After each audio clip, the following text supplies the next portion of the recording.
പിന്നെ എനിക്കൊരു advertisement production house ഉണ്ട്. ചെന്നൈയിലാണ് ഞങ്ങൾ ഷൂട്ട്സ് ഒക്കെ ഉണ്ടാവുന്നത്. എന്റെ പേരെന്താണ് പ്രൊഡക്ഷൻ ഹൗസ്? ലോട്ടസ് റേസ് എന്നാണ്. Lotus race. എന്റെ കസിൻ അരവിന്ദ് വേണുഗോപാൽ. താമരയോട്ടം. താമര രശ്മി അരവിന്ദ് റേസ്. രണ്ടുപേരെ പേര് കൊണ്ടുവന്നാണ്. അരവിന്ദ് വേണുഗോപാൽ അടയാളങ്ങളുടെ പ്രൊഡ്യൂസർ, ഫസ്റ്റ് ഫിലിമിന്റെ പ്രൊഡ്യൂസർ അരവിന്ദ് വേണുഗോപാൽ. അരവിന്ദ് താമര. ഗോവിന്ദ് പത്മസൂരിയിലെ സൂര്യരശ്മി. അപ്പൊ അങ്ങനത്തെ പരിപാടികളൊക്കെ ഉണ്ട്. അപ്പൊ ഒന്നെങ്കിൽ കൊച്ചി, ചെന്നൈ, അങ്ങനെ ഞങ്ങൾ എപ്പോഴും യാത്രയിലായിരിക്കും. എപ്പോഴും ട്രാവലിംഗ്. ബേസിക്കലി ഇത്രേ ഉള്ളൂ. പട്ടാമ്പിയിൽ വീടായതുകൊണ്ട് വീട്ടിൽ പോലെ അല്ലെങ്കിലേ കുറവാണ്. ഇനിയിപ്പോ ഇവിടെയൊക്കെ കൊച്ചിയിലൊക്കെ സെറ്റിൽ ചെയ്ത് കഴിഞ്ഞാൽ പിന്നെ വീട്ടിലേ പോകില്ല. അപ്പൊ പിന്നെ എന്നെ വീട്ടിൽ നിന്ന് പുറത്താക്കാൻ വളരെ എളുപ്പമായിരിക്കും. അപ്പൊ ഇടയ്ക്കിടയ്ക്ക് പോയിട്ട് അവിടെ സ്ഥാനം ഉറപ്പിക്കണം. ഞാൻ സെക്കൻഡ് ഇയർ എഞ്ചിനീയറിംഗ് ചെയ്യും.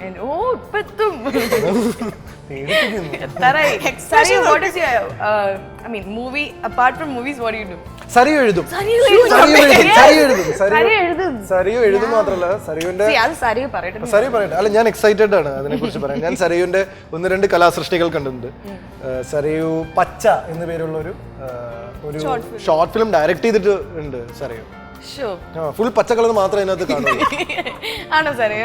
Full green promotion. പറയൂ സാർ.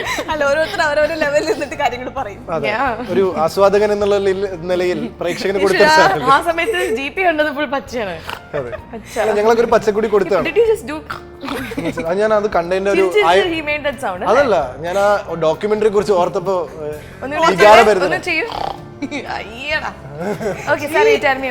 ഒരു സിംഹത്തിന്റെ ക്യൂട്ട് ആയിട്ടുള്ള ഗർജനാണ്.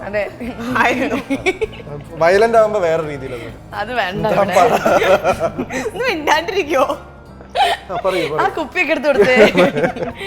പച്ചയെ കുറിച്ച് പറയൂ. പച്ച ഞാൻ ചെയ്തൊരു ഷോർട്ട് ഫിലിമാണ്. അത് ഞാൻ പറഞ്ഞോളാം. നമ്മുടെ ലൈഫിൽ മിസ്സായി പോകുന്ന പച്ചകൾ. പേർലിക്ക് ഒന്നും ഒരു ഐഡിയ ഇല്ലാത്ത കുറെ പച്ചകളുണ്ട് നമ്മുടെ കേരളത്തിൽ. അതിനെ പറ്റിയിട്ടാണ് ആ ഷോർട്ട് ഫിലിം. പച്ചക്കുതിര, മഷിത്തണ്ട്, പച്ചമീൻ, മഷിത്തണ്ട് എന്താണത്? മഷിത്തണ്ട്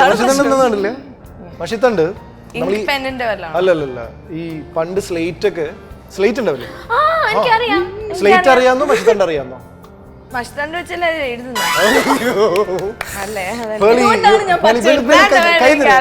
വളരെ നാച്ചുറൽ ആണ്. ഞാൻ അഭിനയിച്ച ഗംഭീരമായിട്ടുണ്ട്. പ്രേക്ഷകർക്ക് വേണ്ടിയെങ്കിലും പറയാം. എനിക്കറിയാം. മഷിത്തണ്ട് നമ്മൾ സ്ലേറ്റിൽ ചെയ്തത് മായ്ക്കാൻ ഉപയോഗിക്കുന്ന ഒരു ചെടിയുടെ തണ്ടാണ്. വാട്ടർ കണ്ടന്റ് ഉണ്ട്. ഷാർപ്പായിട്ട് മായ്ക്കാൻ പറ്റും അല്ലേ? അല്ല, അതിനകത്ത് വാട്ടർ കണ്ടന്റ് ഉണ്ട്. അപ്പൊ നമ്മൾ സ്ലേറ്റിൽ വെള്ളം ഒഴിച്ച് മായ്ക്കുന്നതിന് വരെ ഇതൊരു നമ്മുടെ പലരുടെ അവസ്ഥ. അതുകൊണ്ടാണ് ഞാൻ പച്ച. ഒരുപാട് അങ്ങനത്തെ ചെറിയ ചെറിയ പച്ചകളുണ്ട്. പായൽ നമ്മളെല്ലാരും വളരെ അതെനിക്കറിയാം മോശമായിട്ട് കാണുന്ന ഒരു കാര്യമാണ്. ഒരിക്കലും കൊലുസല്ലേ അതൊക്കെ? പായൽ കൊലുസോ? ഓ, ആ പായൽ എനിക്ക് മനസ്സിലായി. മഴ പെയ്ത കൊലുസിൽ മൊത്തം പായൽ പിടിച്ച് കിടക്കുകയാണ്. ഇല്ല കുട്ടികളെ, നിങ്ങൾ ഫോക്കസ് ചെയ്യും. ശരിക്കും ഞാൻ ഇതൊക്കെ ഉണ്ടാക്കി പറയാണ്. Okay, I'm really not this stupid.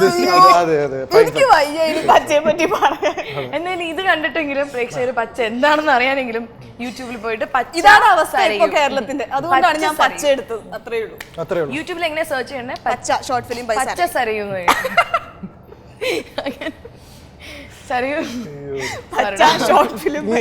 ഇനി നമുക്ക് കുറച്ചു നേരം പേളിയുടെ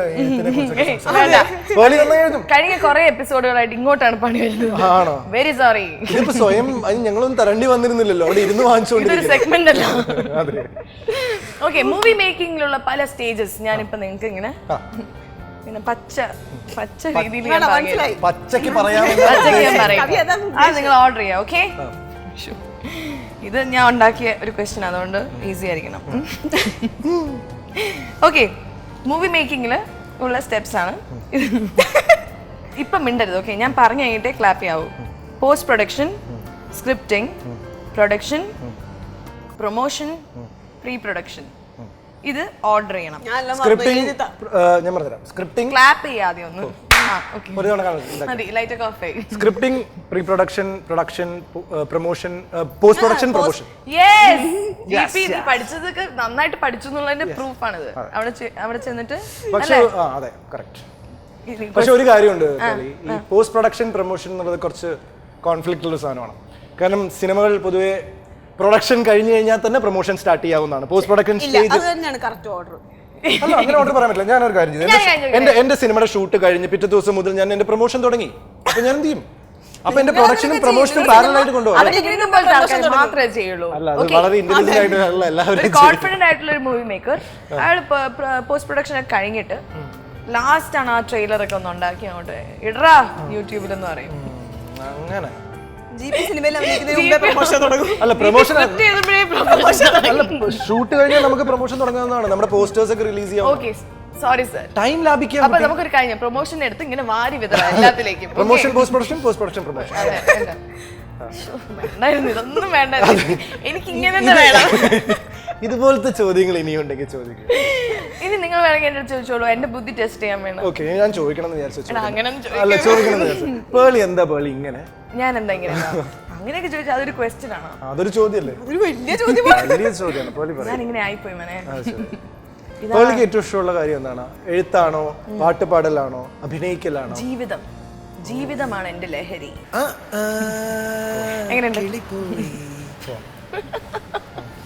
ഞങ്ങള് എനിക്ക് കുട്ടികളെ പേടിക്കില്ല. ഞാൻ പറഞ്ഞില്ലേ, ഞാൻ നിങ്ങൾ വിചാരിക്കുന്ന പോലത്തെ ഒരാളെ അല്ല. അതാണ് എനിക്ക് മനസ്സിലായി. കുറച്ച് നേരമായിട്ട് ഞങ്ങൾ അതാണ് മനസ്സിലാക്കിക്കൊണ്ടിരിക്കുന്നത്. You guys look nice. നല്ലൊരു പെയർ പോലെ. രണ്ടും മഞ്ഞായിട്ടിരിക്കുന്നു. ഇത് മഞ്ഞ, അതും ഓൾമോസ്റ്റ് ഒരു വകഭേദം. അതെ, ഞാൻ എപ്പോഴും അങ്ങനെയാ. ഞാൻ എല്ലാവരും കൂടെ ഐ ലുക്ക് ഗുഡ്. ഞാൻ അങ്ങനെയല്ല, സോറി. അല്ല, GP എങ്ങനെയുണ്ടായിരുന്നു മമതയുടെ കൂടെ act? Oh, Mamata is such a sweet heart ആണ്. അത് അടുത്ത റൂമേഴ്സ് ഇറങ്ങിയിട്ടുണ്ട്. എന്ത് മമതയുടെ? നിന്റെ അയ്യോ പേളി. GP എന്താണ് ഇങ്ങനെ കമ്മിറ്റ്മെന്റ്സ് ഇല്ലാണ്ട് ഈ ക്രോണിക് ബാച്ചിലറായി നടക്കുന്നതിന്റെ ഉദ്ദേശം? ഞാൻ ഇങ്ങനെ നടക്കുന്നത് കൊണ്ട് നിങ്ങൾക്ക് എന്തിനാ ഇത്ര കുശുമ്പ്? ഞങ്ങൾക്ക് കുശുമ്പൊന്നുമില്ല. പെൺകുട്ടികളുടെ ഈ സാമൂഹ്യ സേവനം അല്ല, എന്താണ് സാമൂഹ്യ സേവനമല്ല, എന്റെ ഒരു കോൺസെപ്റ്റ് അങ്ങനെയാണ്. എന്റെ കോൺസെപ്റ്റ് എന്ന് പറഞ്ഞാൽ I have A garden of flowers. ഒരു പൂന്തോട്ടം, ധാരാളം പൂക്കളൊക്കെ ആയിട്ട് ഇടയ്ക്കൊക്കെ മഴ പെയ്യുമ്പോൾ അതൊക്കെ ഇങ്ങനെ വളരും. അപ്പൊ നമുക്ക് എന്താ, നമ്മൾ ഈ ഒരു പൂ മാത്രമാകുമ്പോൾ അതിന് നമ്മൾ വെള്ളമൊഴിക്കണം, അത് വാടിപ്പോകുന്നുണ്ടോ നോക്കണം, അതിന് വേണ്ടത്ര കെയർ കൊടുക്കണം. പൂന്തോട്ടമാകുമ്പോൾ പ്രശ്നമില്ല, അത് ഫുൾ ഇങ്ങനെ പൂക്കളായിരിക്കും. നമുക്ക് ഇങ്ങനെ ഇടയ്ക്കൊക്കെ നടന്നു പോയി ഒരു ഹായ് ഹായ് പറഞ്ഞു വന്നാൽ മതി. ഇപ്പൊ തൽക്കാലം എനിക്കൊരു പൂന്തോട്ടം മാനേജ് ചെയ്യാനുള്ള മെച്യൂരിറ്റി ആയിട്ടുള്ളൂ. ഒരു പൂ മാത്രമായി മാനേജ് ചെയ്യേണ്ട ഒരു അവസ്ഥ. അത്ര സീരിയസ്നെസ് ലൈഫിൽ വരട്ടെ. അപ്പൊ ഞാൻ ഒരു പൂവിൽ സിറ്റുവേഷന് വേണ്ടി നമുക്ക് നല്ലൊരു പാട്ട് പാടി കൊടുത്താലോ? പാടും. സരി നന്നായിട്ട് പാടും എനിക്കറിയാം. സരി നന്നായി പാടും. You sing really well. അപ്പൊ ഇത്ര നേരം രക്ഷപ്പെട്ടു എന്ന് വിചാരിച്ചിങ്ങനെ ഇരിക്കുകയാണ്. ഇത് എവിടുന്ന് കിട്ടിയ ന്യൂസ് ആണ്? ഞാൻ പറഞ്ഞു കൊടുത്ത. ഞാൻ ഗൂഗിൾ ആരെങ്കിലും വിശ്വസിക്കോ? GP അയ്യോ, ഇത് പത്രത്തിലൊക്കെ ഉണ്ട്.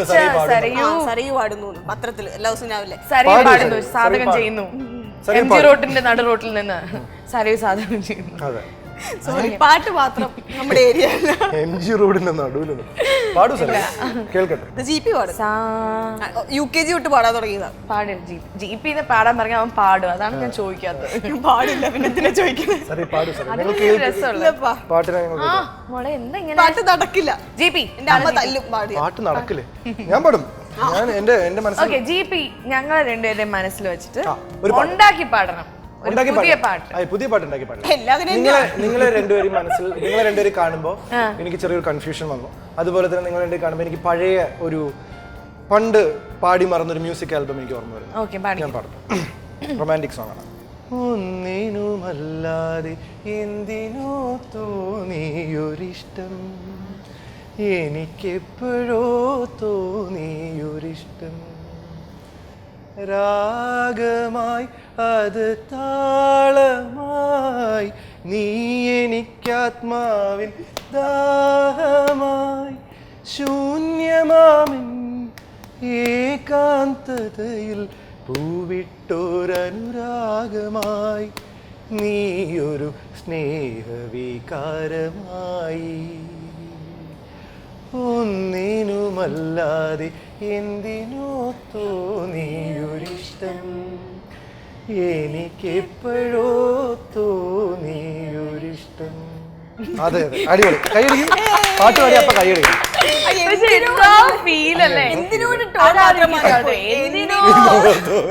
എന്തോ നല്ല കാര്യത്തിൽ എന്നൊക്കെ പറയുന്നതിന് എന്തിനോ ആ കുട്ടിക്ക് ആ ഫീൽ ഇഷ്ടപ്പെട്ടു. എനിക്ക് ഇഷ്ടമായി. ഇല്ല സോറി. പക്ഷെ ഞാനൊരു കാര്യം വേണ്ടേ, എത്ര നല്ല പാട്ടാണ് പാടുന്ന ആളുടെ ഒരു ഫീലിംഗ് കൂടി നമ്മൾ നോക്കും. അത് നന്നായി പറഞ്ഞാണ്. വേറൊരു കള്ളത്തരം നമുക്ക് കള്ളത്തരത്തിലൊരു സത്യസന്ധത. അതിങ്ങനെ സ്ക്രോൾ പാഡിൽ പോകുന്ന ഒരു ഫോട്ടോ മാത്രം. അങ്ങനെ പറയരുത് പോലെ. ഓരോ പൂക്കൾക്കും ഞാൻ അത്ര ഇമ്പോർട്ടൻസ് കൊടുക്കും. ഞങ്ങൾ വിചാരിച്ചു റാഗിങ് ശരിക്കും ഇതൊരു പാവമാണ്. ഞാൻ അത്ര പാവൊന്നുമല്ല, ഞാനൊരു ഭീകരനാണ്. ഭീകരന്റെ ഒരു മുഖം മൂടി ധരിച്ചുകൊണ്ട് നടക്കുന്ന ഒരു യഥാർത്ഥത്തിൽ ശരിക്കും ജീപ്പിയുടെ വേറൊരു ഭയങ്കര സീക്രട്ട് ആണ് എനിക്കറിയാം. GP ഞാൻ കേട്ടതാട്ടോ, GP ഒരു ദിവസം ഫുൾ താടി കഴിച്ച് ഫുൾ ക്ലീൻ ചെയ്യാനായിട്ട് ആരും തിരിച്ചറിയാത്തൊരവസ്ഥയിലെത്തി. പക്ഷേ ഒരു വിത്തിൻ 1 week's ടൈം പിന്നെയും ഫുൾ താടിയായിട്ട് നടക്കും. എന്താണ് GPയുടെ സീക്രട്ട് എന്ന് ഞാൻ കണ്ടുപിടിച്ചിട്ടുണ്ട്. GP പറയുന്നത് ഞാൻ പറയണോ? പറഞ്ഞ ചവനപ്രാശല്ല, കരടി നെയ്യാണ്. സോറി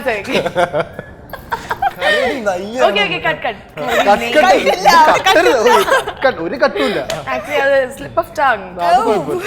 ചവനപ്രാശമാണ്. എല്ലാ ദിവസവും രാവിലെ എഴുന്നേറ്റിട്ട് ഷേവിംഗ് ക്രീമിന് പകരം ചവനപ്രാശം. അല്ല, അതൊരു അഡ്വാൻറ്റേജ് ആണ്. ഭയങ്കര വേറെ തന്നെ ലുക്കാവും. വർഷം ഷൂട്ടിൽ അഭിനയിക്കാൻ ഒരു രസകരമായിട്ടുള്ള സംഭവം ഉണ്ടായി. ഞങ്ങള് ഒരു മൂകാംബിക യാത്ര ഉണ്ടായിരുന്നു, ഞങ്ങൾ കുറച്ച് ഫ്രണ്ട്സ് എല്ലാവരും കൂടിയിട്ട്. അപ്പൊ അത് എനിക്ക് തോന്നുന്നത് ഏതൊരു മാസം 4-ാം തീയതിയാണ്. അപ്പൊ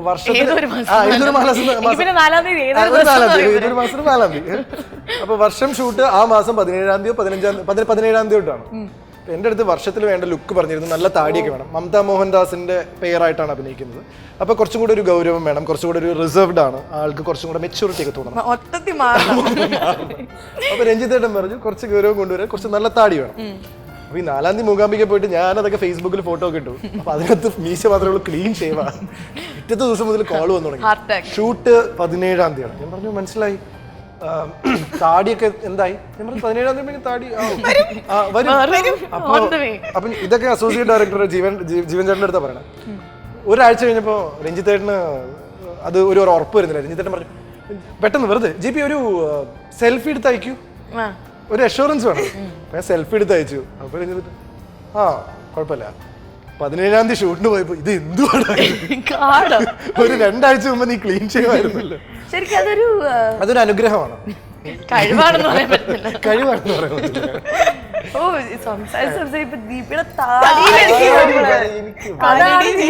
കഴിവല്ലേ ശരിക്കും.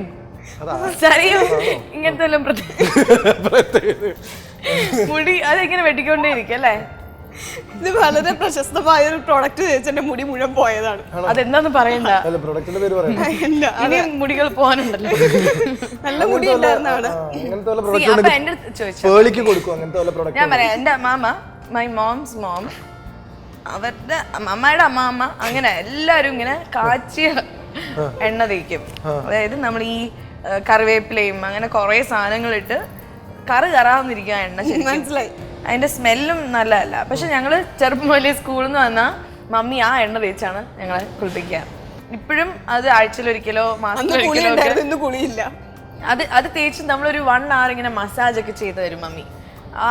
ഇതിപ്പോ ആരുടെ മുടിയെ കുറിച്ചാ പറയുന്നത്? എന്റെ മുടിയെ കുറിച്ച്.